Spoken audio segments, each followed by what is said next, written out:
Do you want to read someone's deepest secrets within 30 seconds of meeting them? Do you want to walk into any room and have more leverage than everyone else combined? Do you want people to believe you can see straight through them? I'm handing you the ancient art of cold reading. Master this and you become untouchable in every interaction. You're getting what cold reading actually is, the technique psychics, con artists, and intelligence operatives have used for centuries to seem omniscient. The 5 core tactics that make you appear to read minds. How to profile anyone instantly from appearance, behavior, and micro cues before they speak a word. Real deployment for first dates, job interviews, negotiations, any situation where leverage matters. The Barnum effect and why humans desperately want to believe you understand them. How to extract maximum information while revealing nothing. The line between strategic advantage and manipulation. Here's what cold reading actually is. The art of talking to a stranger as if you've known them their entire life. Used by psychics, mentalists, salespeople, interrogators, therapists, all deploy the same core tactics. Research shows it's based on the Barnum effect. People accept vague statements as deeply personal. Ian Rowland called it the most persuasive psychological manipulation technique ever documented. Why it works is simple. Humans desperately want to be understood. When you make broad observations, they fill gaps with their own specifics. Then they believe you knew those details all along. They think you're reading their mind. They're actually telling you everything. The power here is immediate. Cold reading gives you instant rapport, influence, and strategic advantage in any interaction. Someone you just met feels like you understand them at a soul level. That feeling creates trust. Trust creates influence. Influence creates control. Before you say a word, 80% of information is already visible. Observe before conversation. The tactical scan takes 30 seconds. Appearance first. Clothing style, quality, brands, condition tells you wealth, profession, self-image. Grooming next. Hair, nails, hygiene reveals attention to detail, mental state, priorities. Jewelry tells you everything. Wedding ring means married or performing marriage. Which hand matters? Right hand could mean widowed or Eastern European. Expensive watch with worn shoes. Values image over substance, possibly in debt maintaining appearances. Religious symbols reveal values and worldview. Body language is constant data. Posture shows confidence or insecurity. Fidgeting shows anxiety. Eye contact patterns reveal openness or guardedness. Props complete the picture. Phone type, bag brand, book they're carrying. Tech savvy or not.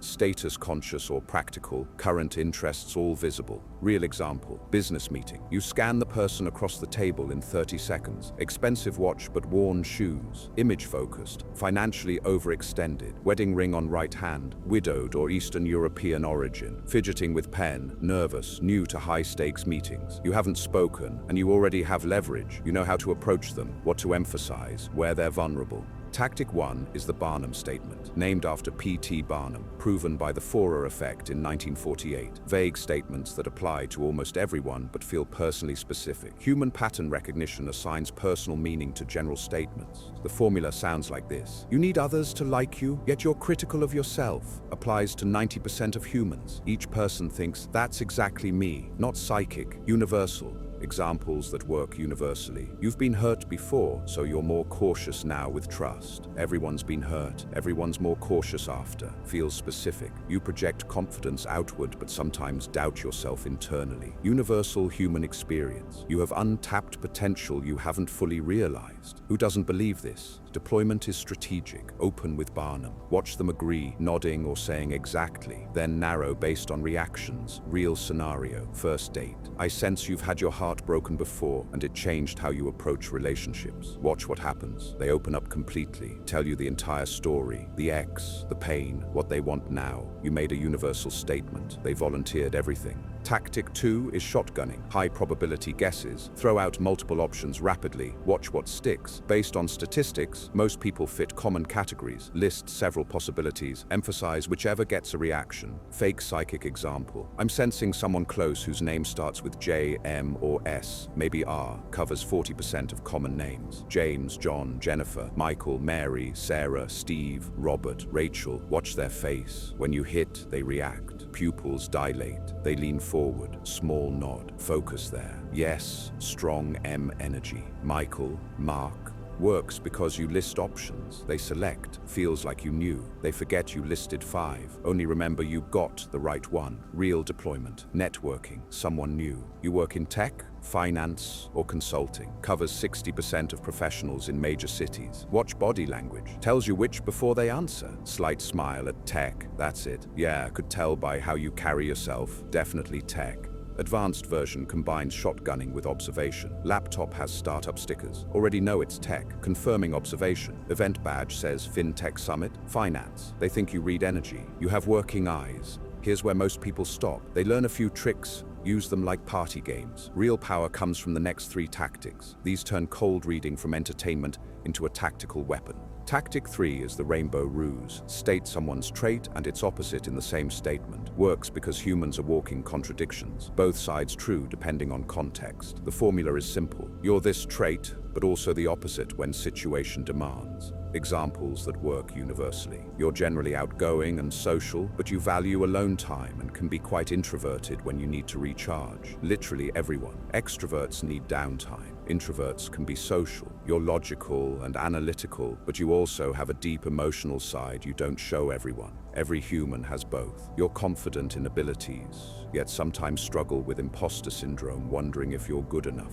Why this is devastating should be obvious. Always accurate because everyone contains both sides. Everyone is confident sometimes, doubtful other times, social sometimes, wants alone other times. You're not reading them. You're stating the human condition. Feels like you see their complexity. Real deployment. Job interview as interviewer, getting honest answers. You strike me as detail-oriented and thorough, but you also see big picture and think strategically when needed. They agree. Elaborate both sides. Tell you when they're detail-focused. When they zoom out, you've made them feel understood. Now they're open. Now they trust. Now they give real information instead of rehearsed answers. Tactic 4 is fishing and feeding back. Information extraction disguised as insight. Ask vague questions. They give specific answers. You restate their answers as your insights. I'm sensing tension or stress around work, family, relationship.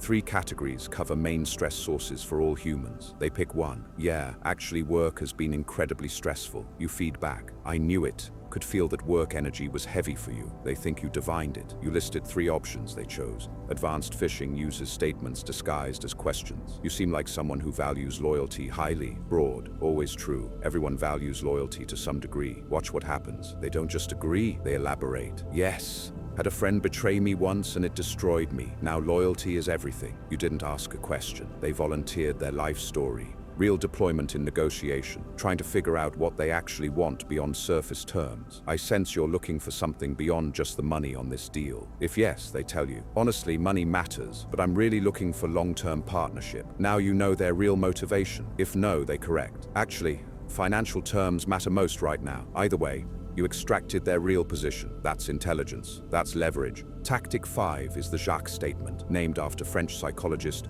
Jacques Lacan. Statements so vague they seem specific. The art is using precise language for universal experiences. Examples. I see a box, rectangular, maybe wood or metal, with something meaningful from your past inside. Everyone has old photos, documents, jewelry in a drawer somewhere. Sounds specific. Rectangular box, wood or metal, actually universal. There's a journey you've been putting off, not necessarily physical, could be emotional or professional growth. Everyone has something they're procrastinating. You carry a burden from a decision years ago that still affects how you see yourself. Everyone has regrets. Why it works is the specificity. Rectangular box sounds like you're seeing something clear, but general enough to fit anyone. Precision creates illusion of accuracy. Real deployment for building trust fast. Use Jacques Statements to create wow moments where they think you know them supernaturally. One good Jacques Statement locks in rapport for entire interactions. They remember that moment you knew about the box or journey or burden. They trust you going forward because you proved you understand them. Now the complete deployment process. How 5 tactics work together in real situations. Cold reading sequence goes like this. First 30 seconds. Observe. Scan appearance, behavior, context. Gather data before speaking. First minute of conversation. Open with Barnum. Universal statement building instant rapport. You're someone who values authenticity over surface interactions. Next 30 seconds. Shotgun. Throw high probability guesses. Watch reactions. You've probably been disappointed by people who talk but don't follow through. true. Throughout conversation, deploy rainbow ruse. Cover contradictions so you're always right. You're independent and self-sufficient, but you also want real partnership with the right person. Constantly fish and feedback. Extract information. Restate as insight. Strategically drop Jacques statements for impact. Create wow moments cementing belief. Real scenario. First date deployment start to finish. You meet her at the coffee shop. Before she sits, you observe. Dressed well but not flashy. Reading a book while waiting, not scrolling phone. Takeaway. Values substance over image. Probably intellectual, comfortable alone. She sits. You open with Barnum. You strike me as someone who values deep connection over surface stuff. Like you'd rather have one real conversation than 10 shallow ones. She lights up. Yes, exactly. I hate small talk. Now shotgun. You've probably been disappointed by people who seemed interesting but turned out shallow. She nods. Starts telling you about past dates who couldn't hold real conversations. You feed back. I could sense that. You have this thoughtful energy not everyone picks up on or appreciates. Rainbow ruse next. You're independent, don't need someone to complete you, but you also want real partnership with the right person. She agrees. Tells you about career, life, how she's happy alone but open to something real. Jacques statement for impact. There's something you're working toward, some goal or dream that matters more to you than what other people think about it. She pauses. How did you know that? Tells you about creative project she doesn't discuss because people don't get it. Result, she feels completely understood. You built instant deep rapport. She's invested because you get her like no one else. You didn't read her mind. You deployed 5 tactics in sequence. Now the ethics and the line. Cold reading is a tool. Tools are neutral. Ethical uses exist. Building rapport quickly in professional settings where trust matters. Understanding people better in relationships so you connect authentically. Sales and persuasion if you're offering real value and both parties benefit. Self-protection. Recognizing when someone's using these on you so you don't get played. Unethical uses are clear. Financial scams where fake psychics take money from vulnerable people. Emotional manipulation for purely selfish gain with no benefit to the other person. Lying about abilities you don't have. Claiming psychic powers when using cold reading. The line is intent and outcome. Use cold reading to connect and understand. Ethical. Both parties benefit from better communication. Use it to deceive and exploit someone who trusts you. You've crossed the line. If you're using these to help both people in interaction, that's justified. Building real connection even if method involves technique. If you're using it to harm someone who believes you have their best interests at heart, that's manipulation. Know the difference. Stay on the right side. You now know 5 cold reading tactics that make you seem psychic. Barnum statements feeling personal but applying universally. Shotgunning high probability guesses and emphasizing what hits. Rainbow ruse covering contradictions so you're always right. Fishing and feeding back to extract information and restate as insight. Jacques statements using specific language for universal experiences. Deploy these, and you walk into any situation with instant strategic advantage. People feel like you understand them at a level no one else does. That feeling creates trust. Trust creates influence. Influence creates power. You're not reading minds. You're reading patterns, probabilities, and human nature. The effect is the same. Subscribe to Mentis Arcana. We decode the forbidden psychology of influence and control. Use it wisely.